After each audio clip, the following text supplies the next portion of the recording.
ciudad.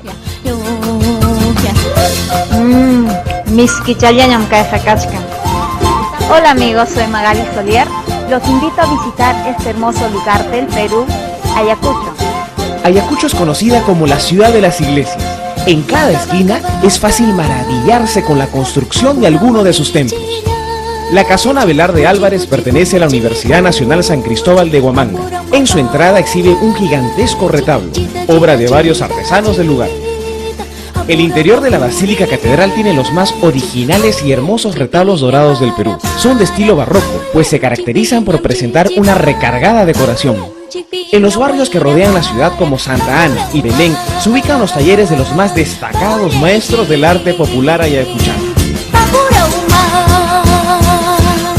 Los ayacuchanos son gente alegre que sabe divertirse.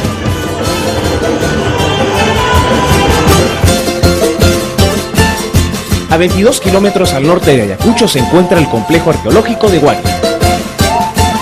Huari fue uno de los centros urbanos más grandes del antiguo Perú. En su museo de sitios se puede apreciar la cerámica hallada en la zona. Bienvenidos a la Pampa de Ayacucho. Aquí se selló la independencia de Sudamérica el 9 de diciembre de 1824.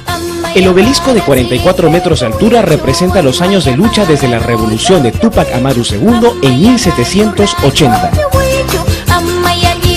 Hola, esta es mi Huanta, la bella esmeralda de los Andes, y estoy aquí en el mirador. Vamos a conocerla.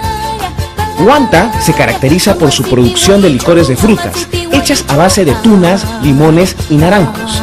La elaboración de miel de abeja es otro de sus productos muy solicitados, y es fácil de adquirirlo en sus continuas ferias repartidas por la ciudad.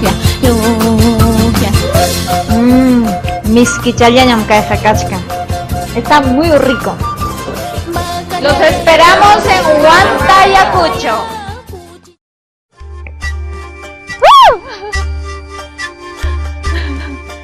Vengan y aprovechen las ofertas de Surpone.